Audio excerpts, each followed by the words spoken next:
কই আমার রসিক নাগর কই? বাড়িতে কেউ নাই নাকি? আপনি কে? আপনি ভাবে চিল্লাচিল্লি করছেন? তুমি কে? তোমাকে তো চিনতে পারলাম না। আমি হচ্ছি শফিক চৌধুরীর মেয়ে। ও আচ্ছা, তাহলে আমি তোমার বড় মা। বড় মা? আপনি আমার বড় মা? আহ, আমার মা তো মারা গিয়েছে অনেক বছর আগে, আর বাবা তো কখনো আপনার কথা বলেনি। আচ্ছা, তোমার বাবাকে আগে ডাক দাও, তারপরে সব বুঝতে পারবে। বাবা, বাবা, কিরে মা, তুই চিল্লাচিল্লি করছিস কেন? দেখো না এনারা কার বলছে বড় মা। আরে তুমি? আমি তো চলে আসলাম। বসো বসো বসো। বস মা। ওয়ালাইকুম সালাম। তো কেমন আছেন? ভালো আছি। বাবা, উনি কে? আর উনি বলছে উনি নাকি আমাদের বড় মা হয়। কই, তুমি তো কোনোদিন আমাদেরকে বলনি যে আমাদের বড় মা আছে। আরে আমরা ছোটকাল থেকে একসাথে লেখাপড়া করছি, একসাথেই বড় হয়েছি। হয়েছে, আমি মেয়েকে সব কিছু বলছি। শোনো মা, আমরা ছোটবেলায় একসাথে লেখাপড়া করতাম। যখন কলেজে পড়তাম, তোমার বাবা আমার পিছনে সারাক্ষণ ঘুরঘুর করতো আর আমাকে বউ বলে ডাকতো। দেখো, আমাকে বউ বলে ডেকে ঠিকই আরেকজনকে বিয়ে করেছি। দেখো, মেয়ের সামনে আর লজ্জা দিও না। আচ্ছা ভাই সাহেব, আমি যাকে দেখতে আসলাম, মানে আপনার ছেলেকে, কই আমার হবু জামাই বাবাজি কই?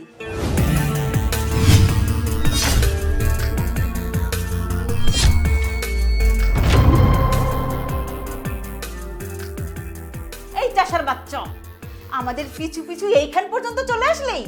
এই ছোট লোকের বাচ্চা, তো সাহস কি করে হয় আমাদেরকে ফলো করার? আমাদেরকে ফলো করতে করতে তুই এই পর্যন্ত চলে আসছিস? হ্যাঁ, তোকে না নিষেধ করেছি যে নেক্সট টাইম যদি আমার চোখের সামনে পড়িস তো খবর আছে।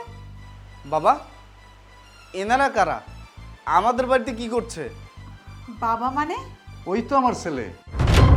বাবা, তোকে তো বলাই হয় না, উনি আমার বান্ধবী, আর এটা হলো আমার বান্ধবীর মেয়ে। এর সাথেই তোর বিয়ে ঠিক করেছি। কিন্তু বাবা, আমি তো এই বিয়েটা করতে পারছি না। বিয়ে করতে পারবি না মানে? ওরা তো যথেষ্ট ভদ্র ফ্যামিলির লোক, ভদ্রলোক। বাবা, তুমি ওনাদেরকে ভদ্র বলছো? ওনারা বাইরে ফিটফাট কিন্তু ভিতরে সদরঘাট। জানো কি হয়েছে? তোর বাবাকে কতবার বললাম গ্রামে একটা বাড়ি করতে, কিন্তু আমার কথা কে শুনে?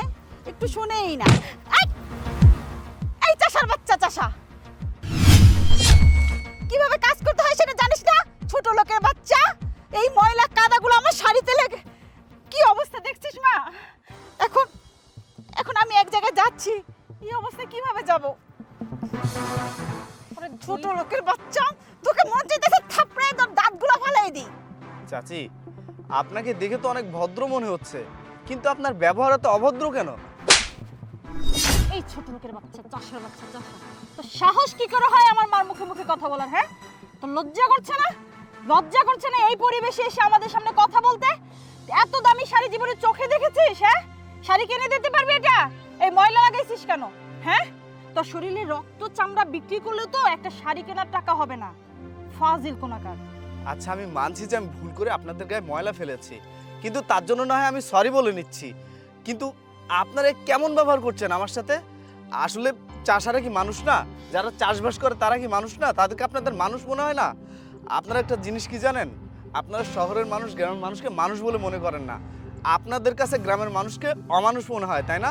আচ্ছা, একটা জিনিস চিন্তা করুন তো, এই আমরা চাষারা যদি একদিন চাষবাস না করি, বা আমরা এই চাষারা যদি চাষবাস বন্ধ করে দেই, তাহলে আপনারা এই শহরের ম্যাডামরা কি খেয়ে থাকবেন? তোরা চাষবাস না করলে কি আমরা শহরে না খেয়ে থাকবো? কোনোদিনও না খেয়ে থাকবো না। আমাদের টাকা আছে, আমরা টাকা দিয়ে কিনে কিনে খাবো। এই অসভ্য, এই একে তো অন্যায় করেছিস, এর মাঝে আবার মুখে মুখে তর্ক করছিস। হ্যাঁ, একটা জায়গায় যাচ্ছি, তোর কপালটা ভালো, আর তা না হলে তোকে এখানেই। কি করতেন? মারতেন? হ্যাঁ, একটা তো মেরেছেন। আপনারা পারেন তো শুধু গ্রামের মানুষের সাথে খারাপ ব্যবহার করতে, গ্রামের মানুষকে মারতে। কিন্তু আপনাদের দেখে না আমার অনেক কষ্ট হচ্ছে যে আপনারা গ্রামের মানুষকে বুঝেন না। এই গ্রামের মানুষ আছে বলেই আপনারা এত সুন্দরভাবে বেঁচে আছেন। এই শোন, এই ছোট লোকের সাথে কথা বলে আর লাভ নেই। চল, আমরা যেখানে যাচ্ছিলাম সেখানে যাই। হ্যাঁ মা, চলো। আজকে শুধু গ্রামের মেহমান দেখে কিছু বললাম না, না হলে দেখিয়ে দিতাম যে আমি কে।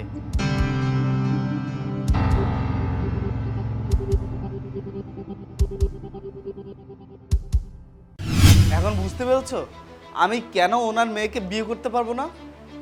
বাবা একটা কথা কি জানো, ওনারা ভদ্র পোশাক পরে আছে আর ওনাদের দেখতেও ভদ্র মনে হতে পারে, কিন্তু ওনাদের ভিতরটা খুবই কুৎসিত আর নোংরা। ওনারা গরিবদেরকে খুব ছোট করে দেখে, মানুষকে মানুষই মনে করে না। আর আমরা যারা চাষবাস করি তাদেরকে খুব ছোট মনে করে। ওনারা তো চাষিদের দেখতেই পারে না, চাষিদেরকে ওনাদের কাছে মানুষ মনে হয় না, মনে হয় ছোট লোক, গরিব। আসলে ভাই সাহেব, আমরা আপনার ছেলের সাথে একটু ভুল করে ফেলেছি। আর আমার মেয়ে তো শহরের কালচার নিয়ে বড় হয়েছে, তাই গ্রামের সব কিছু বুঝে নেই, তাই আমার মেয়েও একটু খারাপ ব্যবহার করে ফেলেছে। আর বাবাজি, যা হয়েছে সব কিছু ভুলে যাও। বিয়ে হলে দেখবে আমার মেয়ে সব ঠিক হয়ে গেছে। আসলে এমনি তোর মাথাটা একটু গরম তো। ভুলে যাব? কি ভুলে যাব? আপনাদের এই আচরণ, আপনারা তো মানুষকে মানুষই মনে করেন না, আর মানুষকে মানুষ বলে মূল্যায়ন করতে জানেন না। যারা কৃষক তাদেরকে আপনারা টোকাইয়ের থেকে খারাপ চোখে দেখেন, আর আপনারা মানুষকে ভালোবাসতে জানেন না। আরে মানুষকে যদি মানুষ ভালোই না বাসতে পারবে, সেই মানুষকে আমি কিভাবে বিয়ে করে থাকবো? বাবা, আমি কোনোদিনও এমন মানুষকে বিয়ে করব না যে কিনা মানুষকে মানুষ মনে করে না, মানুষকে ভালোবাসতে জানে না। হ্যাঁ, আমি কৃষি নিয়ে পড়াশুনো করেছি, আমি সারা জীবন এই গ্রামেই থাকবো, দরকার হয় আমি একটা কৃষকের মেয়েকে বিয়ে করে এখানে থাকবো, তারপরেও এই শহরের ম্যামকে বিয়ে করব না, যে কিনা কৃষকদেরকে দেখতে পারে না, কৃষকদেরকে অনেক ছোট করে দেখে। দেখুন, আপনারা এখন আমাদের বাসা থেকে আসতে পারেন, প্লিজ আপনারা এখান থেকে যান, যান প্লিজ।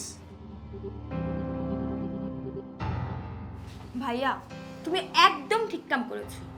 আমাদের বাড়ির বউ কোনোদিন কোনো বেয়াদব মেয়ে হতে পারে না। তুমি কোনো টেনশন করো না, আজকে থেকে আমি তোমার জন্য মেয়ে দেখবো।